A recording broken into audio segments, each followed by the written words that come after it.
एखादी व्यक्ती मला सारखं जाणवते, मी जिथं जाते माझ्या मागे मागे येते, असं होतं ना. एखाद्या व्यक्तीला आपण आवडत असेल तर आपला पाठलाग करणार सारखं सारखं. खास करून मुली ज्या 15 ते 20 वर्षाच्या वगैरे आहेत, सारखं त्यांच्या मागे मागे जायचं तर छान दिसते म्हणून, किंवा तिला बोलण्याचा प्रयत्न करायचा, तू छान दिसतेस, तुझ्याशी मैत्री करायची आहे.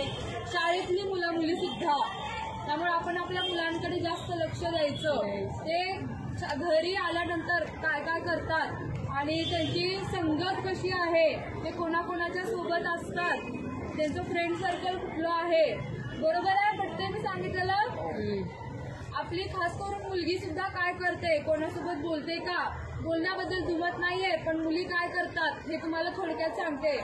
थोडंसं व्हिडिओ कॉलिंग वगैरे करणं, किंवा समोरच्याने काहीतरी सांगितलं की तुम्हाला असले फोटो पाठव, ते हे करून फोटो पाठव. बरोबर, म्हणजे तुम्हाला समजतंय मी काय सांगायचंय तुम्हाला. थोडेसे कपडे वगैरे काढून फोटो मला सेंड कर.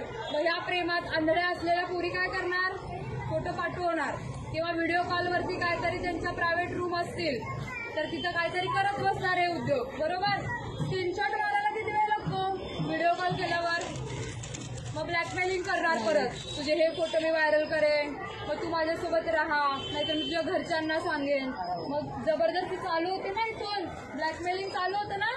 एक्सपिरियन्स केला असेल कोणीतरी किंवा ऐकलं असेल आजूबाजू कधीतरी घडलेलं होतं.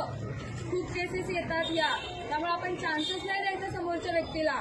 खास करून आपल्या मुलींना तुम्ही सांगा की फ्रेंडशिप असते, फ्रेंडशिप पर्यंत राहा, पण काही प्रत्येक गोष्टीला एक वय आहे. बरोबर, मुली आताच्या काय करतात, किंवा मुलं सुद्धा 18 वर्षाची वाट बघायची, पळून जाऊन लग्न करायचं. बरोबर ना. आणि लग्नानंतर 1 वर्षाच्या तीच मुलगी येणार आपल्याकडे की आई बाबा मला त्याच्यासोबत नाही राहायचंय. की जी मुलगी पळून जाताना म्हणते पोलीस स्टेशनला येऊन की माझ्या आई वडिलांपासून धोका आहे, मला या मुलासोबत राहायचंय. बरोबर, असंच करतात मुली.